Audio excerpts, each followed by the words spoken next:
ಮೊದಲನೆಯ ವಾಚನ ಪೇತ್ರನು ಬರೆದ ಮೊದಲನೇ ಪತ್ರದಿಂದ ವಾಚನ. ಅಧ್ಯಾಯ 1, ವಚನಗಳು 18ರಿಂದ 25.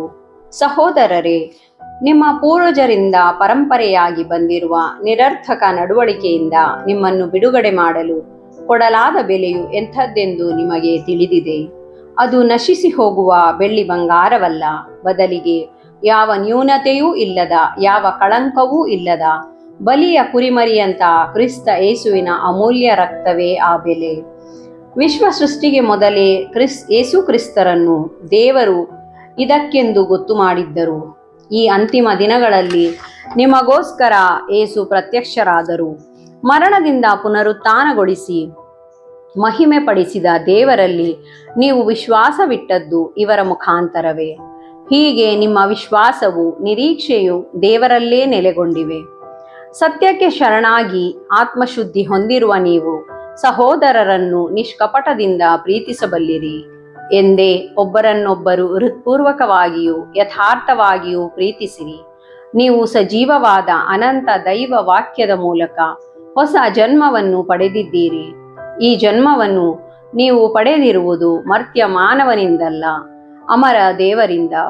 ಪವಿತ್ರ ಗ್ರಂಥದಲ್ಲಿ ಬರೆದಿರುವಂತೆ, ನರಮಾನವರೆಲ್ಲರೂ ಗರಿ ಹುಲ್ಲಿನಂತೆ, ಅವರ ವೈಭವವೆಲ್ಲವೂ ಹುಲ್ಲಿನ ಹೂವಿನಂತೆ. ಹುಲ್ಲೊಣಗಿ ಹೂ ಬಾಡಿ ಬೀಳುವುದು, ಪ್ರಭುವಿನ ವಾಕ್ಯವಾದರೂ ಶಾಶ್ವತವಾಗಿ ನಿಲ್ಲುವುದು. ಈ ವಾಕ್ಯವೇ ನಿಮಗೆ ಸಾರಲಾದ ಶುಭ ಸಂದೇಶ. ಪ್ರಭುವಿನ ವಾಕ್ಯ. ದೇವರಿಗೆ ಕೃತಜ್ಞತೆ ಸಲ್ಲಲಿ. ಕೀರ್ತನೆ. ಜೆರುಸಲೇಮೇ ಕೀರ್ತಿಸು ಪ್ರಭುವನ್ನು, ಜೆರುಸಲೇಮೇ ಕೀರ್ತಿಸು ಪ್ರಭುವನ್ನು, ಸಿಯೋನೆ ಸ್ತುತಿಸು ನಿನ್ನ ದೇವರನ್ನು. ಬಲಪಡಿಸಿದ್ದ ನಾಥ ನಿನ್ನ ಹೆಬ್ಬಾಗಿಲ ಅಂಗುಳಿಗಳನ್ನು, ಆಶೀರ್ವದಿಸಿಹನು ನಿನ್ನಲ್ಲಿರುವ ಮಕ್ಕಳನ್ನು. ಶ್ಲೋಕ. ಜೆರುಸಲೇಮೇ ಕೀರ್ತಿಸು ಪ್ರಭುವನ್ನು.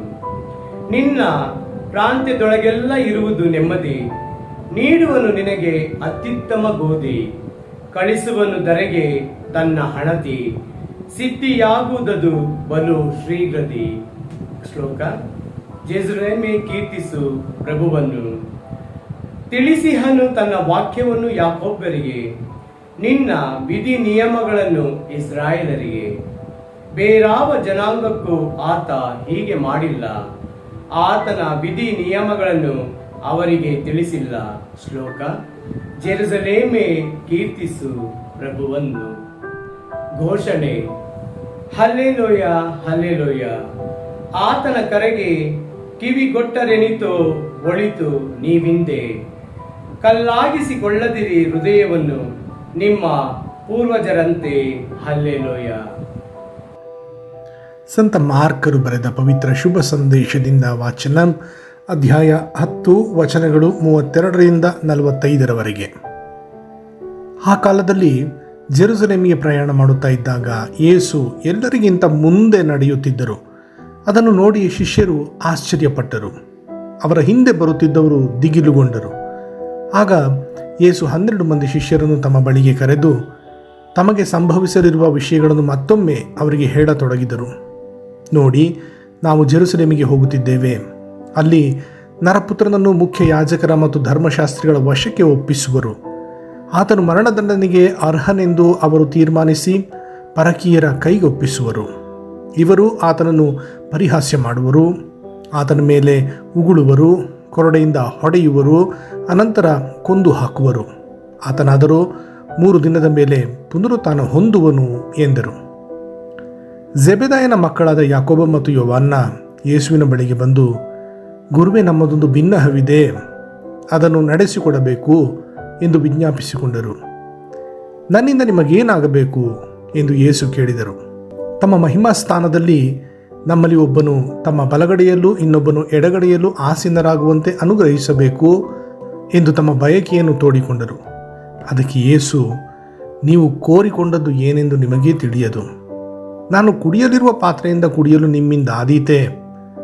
ನಾನು ಪಡೆಯಲಿರುವ ಸ್ನಾನವನ್ನು ಪಡೆಯಲು ನಿಮ್ಮಿಂದ ಆದೀತೆ ಎಂದು ಪ್ರಶ್ನಿಸಿದರು. ಹೌದು, ಆಗುತ್ತದೆ ಎಂದು ಅವರು ಮರುನುಡಿದರು. ಆಗ ಯೇಸು, ನಾನು ಕುಡಿಯುವ ಪಾತ್ರೆಯಿಂದ ನೀವು ಕುಡಿಯುವಿರಿ, ನಾನು ಪಡೆಯಲಿರುವ ಸ್ನಾನವನ್ನು ನೀವು ಪಡೆಯುವಿರಿ. ಆದರೆ ನನ್ನ ಬಲಗಡೆಯಲ್ಲಾಗಲಿ ಎಡಗಡೆಯಲ್ಲಾಗಲಿ ಆಸೀನರಾಗುವಂತೆ ಅನುಗ್ರಹಿಸುವುದು ನನ್ನದಲ್ಲ, ಅದು ಯಾರಿಗಾಗಿ ಸಿದ್ಧ ಮಾಡಲಾಗಿದೆಯೋ ಅವರಿಗೇ ಸಿಗುವುದು ಎಂದು ನುಡಿದರು. ಉಳಿದ 10 ಮಂದಿ ಶಿಷ್ಯರು ಇದನ್ನು ಕೇಳಿದಾಗ ಯಾಕೋಬ ಮತ್ತು ಯೋಹಾನರ ಮೇಲೆ ಸಿಟ್ಟುಗೊಂಡರು.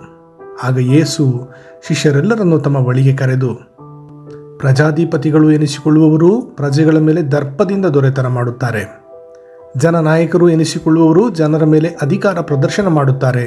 ಇದು ನಿಮಗೆ ಗೊತ್ತು. ಆದರೆ ನೀವು ಹಾಗಿರಬಾರದು. ನಿಮ್ಮಲ್ಲಿ ಶ್ರೇಷ್ಠನಾಗಿರಲು ಇಚ್ಛಿಸುವವನು ನಿಮ್ಮ ಸೇವಕನಾಗಿರಲಿ, ಪ್ರಥಮನಾಗಿರಲು ಆಶಿಸುವವನು ಎಲ್ಲರ ದಾಸನಾಗಿರಲಿ. ನರಪುತ್ರನು ಸಹ ಸೇವೆ ಮಾಡಿಸಿಕೊಳ್ಳುವುದಕ್ಕೆ ಅಲ್ಲ, ಇತರರ ಸೇವೆ ಮಾಡುವುದಕ್ಕೂ ಸರ್ವರ ಉದ್ಧಾರಕ್ಕಾಗಿ ತನ್ನ ಪ್ರಾಣವನ್ನು ಈಡಾಗಿ ಕೊಡುವುದಕ್ಕೂ ಬಂದಿದ್ದಾನೆ ಎಂದು ಬೋಧಿಸಿದರು. ಪ್ರಭುವಿನ ಶುಭ ಸಂದೇಶ. ಕ್ರಿಸ್ತರೇ, ನಿಮಗೆ ಸ್ತುತಿ ಸಲ್ಲಲಿ.